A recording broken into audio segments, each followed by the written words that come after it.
Bonjour à tous, j'espère que vous allez bien, que vous avez passé une bonne semaine et un bon mois de avril. On se retrouve aujourd'hui pour le budget du mois de mai. J'ai décidé cette fois-ci de vous présenter ça sur mon iPad. Comme vous avez vu le bilan d'avril, eh bien je vais faire mon budget sur l'iPad. Vous me direz si vous préférez ça ou si vous voulez que je revienne à la méthode du carnet, qui est peut-être plus intéressant, je sais pas. Vous me direz ce que vous en pensez. Je fais de toute façon toujours mon budget en premier lieu sur ma feuille Sheets, Google Sheets, là c'est comme Excel. Puis après, je le remets dans mon carnet, donc peu importe, ce que vous préférez, Mira aussi. Et c'est ça, je la fais toujours sur Excel parce que ça me permet après de faire mon remplissage plus facilement. Puis avec les chiffres et tout, ça se met un petit peu mieux, c'est plus facile de faire les calculs. Pour le mois de mai, j'ai décidé de partir sur 5 semaines. Je mets toujours le petit mois à côté, ça m'aide à savoir où sont mes payes, quand est-ce que tombent mes payes et quelles semaines font mes paies. Et en fait, on a cette semaine 22 un peu bizarre qui sépare le mois de mai puis le mois de juin, un petit peu à la moitié de la semaine. J'ai décidé de la compter dans le mois de mai parce que il me semble que le mois de juin après est aussi sur 5 semaines. Donc ça équilibrera un peu les choses. On va commencer par les revenus.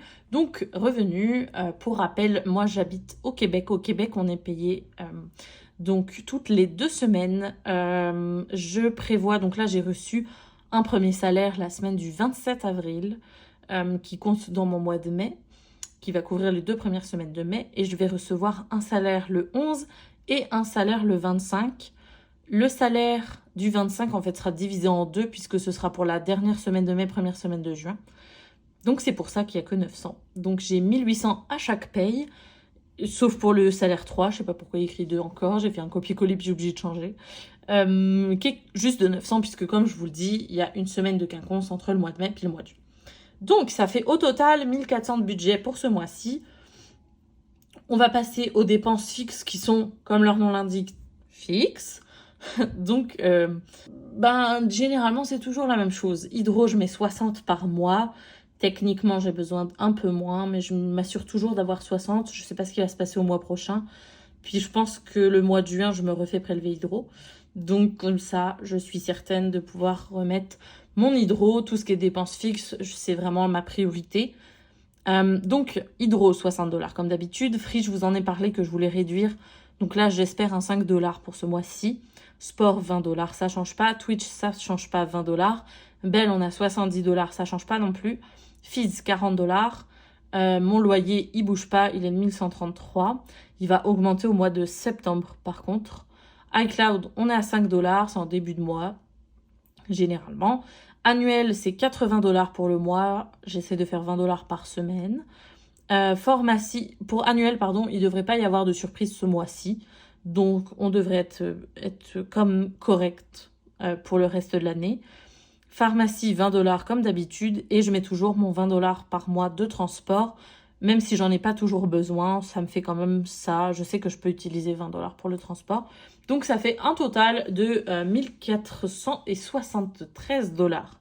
Donc, comme d'habitude, j'essaie de m'arranger pour que mes dépenses fixes ne dépassent pas 50% de mon budget initial. Donc là, on est quand même assez bon. Généralement, je compte comme si j'avais 2 salaires. Bon, voilà, 1400, c'est moins que 1800, donc on est bon. On n'est pas trop mal. Pour les épargnes, donc cette fois-ci, j'ai décidé de mettre tout dans les investissements. Mon budget prêt étudiant, je le remplis pas pour l'instant.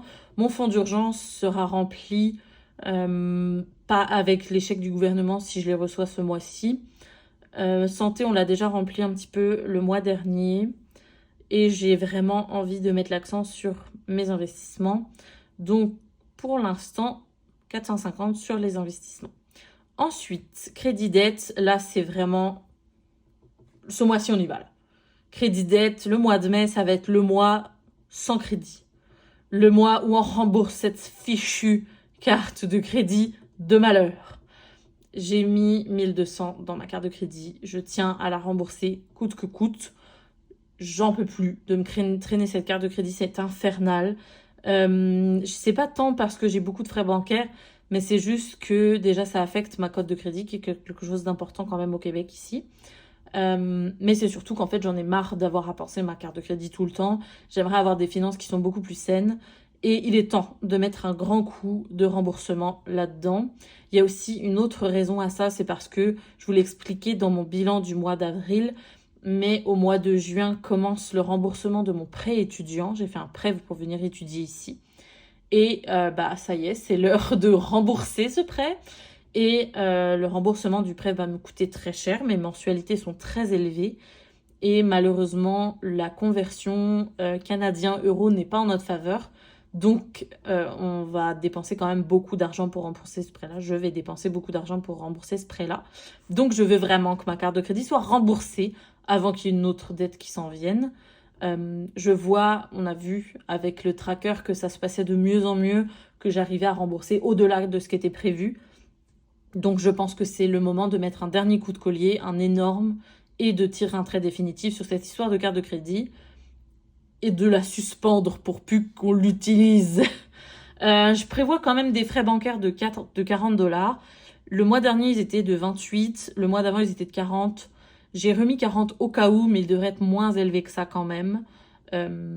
C'est ça. Donc, ça fait 1240 pour les crédits dettes. Il est temps que ça se termine. J'ai vraiment hâte. Pour les enveloppes alimentation, j'ai décidé de revoir le budget à la hausse. C'est ce qui m'a coûté un petit peu mon budget pendant le mois d'avril. J'avais essayé de réduire drastiquement l'alimentation. Ça n'a absolument pas fonctionné. J'ai explosé mon budget alimentation. Donc j'ai décidé de le relever. On est revenu à 100 $ par semaine. Comme là j'ai 5 semaines, c'est 500 $. Donc on est revenu à 100 $ par semaine. Cette première semaine du mois de mai devrait bien s'enligner parce que je suis entièrement en télétravail cette semaine-là. Il y aura moins de tentations pour aller au resto entre collègues, aller prendre un petit Starbucks, ce genre de choses. Donc ça devrait mieux se passer. Mais je préfère prévoir le coup. Extra imprévu, il y a 40 $ ce mois-ci. Normalement, c'est pareil, comme leur nom l'indique, extra imprévu, c'est des choses qu'on prévoit pas. Mais il ne devrait pas vraiment y avoir d'imprévu, honnêtement. Beauté soins, je reste sur mon 60 $ de base. Je sais que la routine que je voulais acheter n'a pas encore été remise en stock. Donc pour l'instant, je mets de côté jusqu'à ce qu'elle soit en stock. J'ai pas prévu de budget vêtements pour l'instant. Je pense que je vais un peu m'en mordre les doigts parce que j'ai vraiment besoin de chaussures. J'ai enfin décidé de jeter mes vieilles chaussures trouées. J'en ai d'autres, je suis pas pieds nus là, mais il m'en faudrait pour l'été. Donc je vais voir s'il me reste de l'épargne par rapport à mes chèques. Puis on refera ça. Voyage, c'est pareil, dernière ligne droite avant de partir. J'ai décidé de blinder, je mets 700 $. On verra si on les atteint ou pas. C'est plus un objectif d'atteindre le 700. Ce serait vraiment bien, ça me permet d'avoir plus de budget sur place. Si jamais on doit payer des hôtels, si jamais on doit payer du transport, louer une voiture, payer des restos, whatever. Donc comme ça me fait quand même beaucoup de budget sur place, c'est une bonne chose. Et au pire, tout sera remis dans les épargnes si c'est pas utilisé, donc c'est pas grave. Ça servira à payer mon prêt. Au secours. Donc au total, pour les enveloppes, on a 1300 $ dans mes enveloppes. Donc c'est quand même pas trop mal. Au final, revenus, on en a pour 1500. Des dépenses, on en a pour 1463. J'aime pas forcément avoir un budget qui est trop tight, donc trop serré.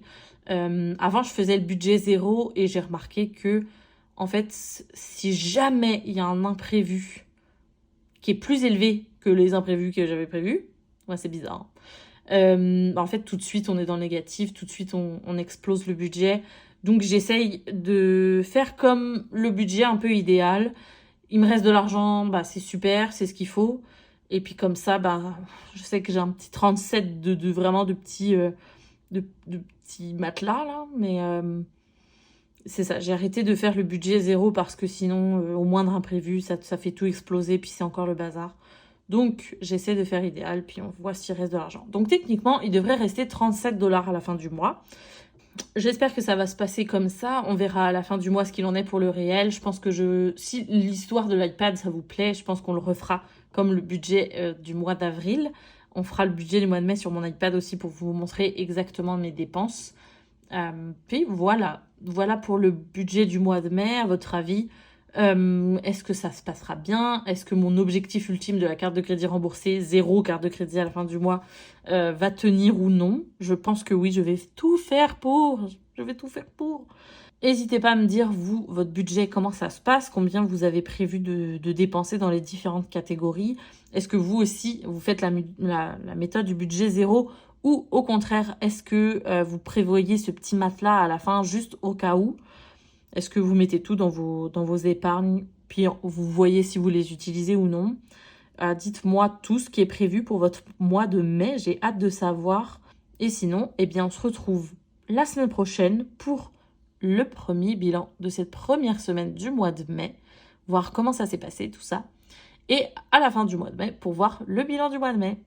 Voilà, je vous souhaite un bon mois de mai, une bonne première semaine de mai, et on se retrouve la semaine prochaine. Bye!